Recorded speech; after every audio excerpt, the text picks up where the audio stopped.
My name is James Cullen. I'm a PhD student at University College London, and this is my presentation on our work, How do Android developers improve non-functional properties of software?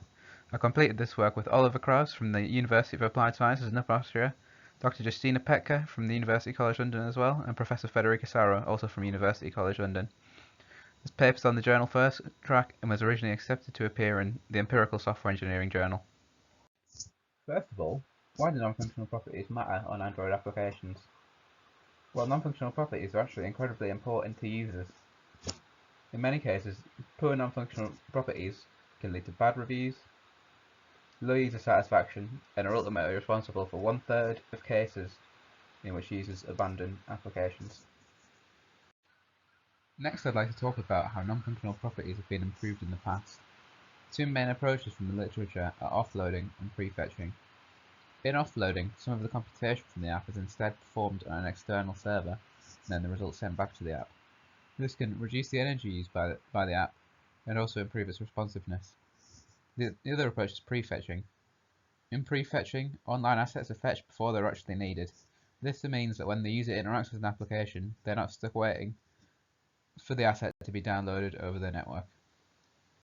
However, both offloading and prefetching have limitations. Offloading requires external network infrastructure and re-engineering of applications to utilize it. Prefetching is only effective on areas of the application which utilize the network. We would like an approach which is more generic, can be applied to any application, and does not require any external infrastructure.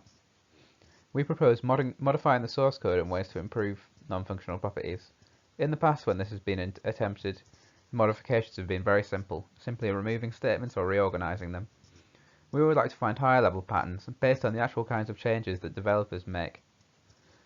We can see on the slide an example of such a change in which a loop is refactored to only iterate over the even indices of an array rather than all of them. So which non-functional properties should we target in this study? Well, we want to know that when we've made a change to the source code, that the property is actually improved.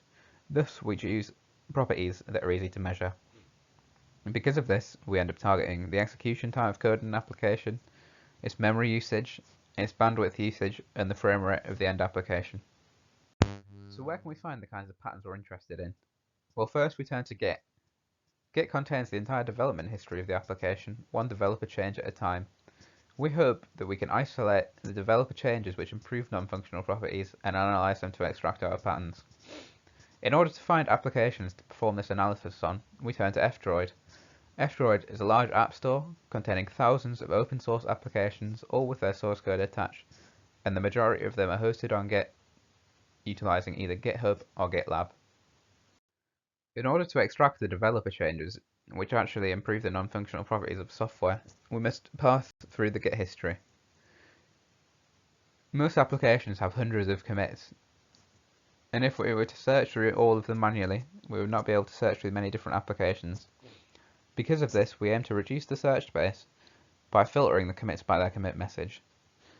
We only want to look at commits which contain certain keywords which suggest some kind of improvement to a non-functional property. In the example commit message on the slide, we can see that the word speed is used. This suggests that the commit has something to do with the execution time of the application, and this is a commit that we should be interested in. In order to create the set of keywords that we needed to extract the commits which improve non-functional properties, we began by using our own knowledge and by looking through a small number of commits. This gave us an initial set of keywords. We then fed these keywords to the software engineering thesaurus. This is a tool which uses machine learning to give words of similar meaning in the software engineering context. Next, we ran our keyword search, filtering all of the commits from the applications that we chose, and then manually analysing the commits to find those that actually improve non-functional properties. Next, we looked through the relevant commits and attempted to find any keywords which we may have missed. The words that we did miss were then added to our keyword set, fed to the SE thesaurus, and the search was run again on any new commits that came up. We repeated this process until our set of keywords was stable and we had our final set of relevant commits. Here we can see an overview of the entire keyword search process. We began with 20 repos. These repos were the most popular applications on the FOSS-Droid service. This is a front end for F-Droid and tracks the number of downloads an application gets. We believed that popular applications must have some reasonable user satisfaction, implying that they have reasonable non-functional properties and may be a good source of non-functional property improving commits. We took all of the commits from these repositories and filtered them based on the keywords that we selected. Next, we performed manual analysis on the commits that we found using our keyword search. This consisted by initially looking at the commit messages, and if it wasn't clear whether or not a commit improved a non-functional property, we looked through the diff and analysed it. Finally, we ended up with our set of relevant commits, which actually improve the non-functional properties of Android applications. On this slide, we can see the results of our keyword search. We began with 28,000 commits, and after our keyword filtering had 3,000, we then manually analysed each of these 3,000 commits and ended up with 229 commits, which actually improve the non-functional properties of Android applications. Of these commits, 125 of them improved execution time, being the most common property improved. Next was memory with 73 commits, then bandwidth usage at 26, and finally frame rate with only 15. If you add all of these numbers up, you may get higher than 229, but that's because some of the commits improved more than one property at once. We decided to extend our dataset of commits. However, we realised that keyword search would be too expensive to do this due to the large number of manual analysis needed on the many false positives produced through keyword filtering. To do this, we trained a classifier. The aim of the classifier was to more accurately determine whether a commit improved a non-functional property based on its commit message. Unlike in the keyword search, we use 80 repositories randomly selected from F-Droid. Here are some details of our automatic classifier. We use grid search to find an optimal configuration for us. We settled on a decision tree classifier trained on an improved bag of words. The classifier takes commit message as input and determines whether or not the commit is relevant, improving some non-functional property, or if it's not relevant. The classifier was trained on the commits that we found in our keyword search. Here are the results of our automatic mining. We began with 46,000 commits, and our classifier filtered that down to 475.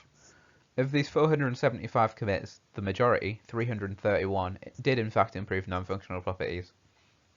Of these 331, 211 improved execution time, 115 improved memory. However, unlike in the commits from our keyword search, more improved frame rate of 15 than the 5 that improved bandwidth. Here's a table showing the number of commits which improved more than one property at once. We can see that developers were often able to improve multiple properties at the same time. Conversely, here's a table which shows instances in which developers found trade-offs between different non-functional properties. Developers were often willing to sacrifice memory for execution time for memory, and memory for bandwidth. In order to try and find patterns in the commits that we mined, we separated them into categories. The process for categorization was as follows. For every commit, we checked existing categories and saw if it fit into any of them. If not, we created a new category which described the change that it made. If over time similar categories emerged and they were too similar, we combined them into single categories. This resulted in 23 categories, which can be seen in the histogram on the slide. And here were the most popular categories that we found in our commits.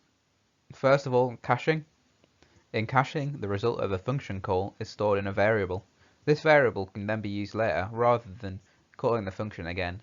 This could improve any of our non-functional properties, however often comes to the detriment of memory usage. Next is the removal of redundancy. In these changes, redundant lines or loop iterations were removed from the code. Again, these changes could improve all of our non-functional properties. Finally, we have leak fixes. In these changes, instantiated objects were disposed of correctly to prevent memory consumption from growing too much, and thus only improved memory usage. And here are the most interesting categories that we came across. First of all, SQL queries.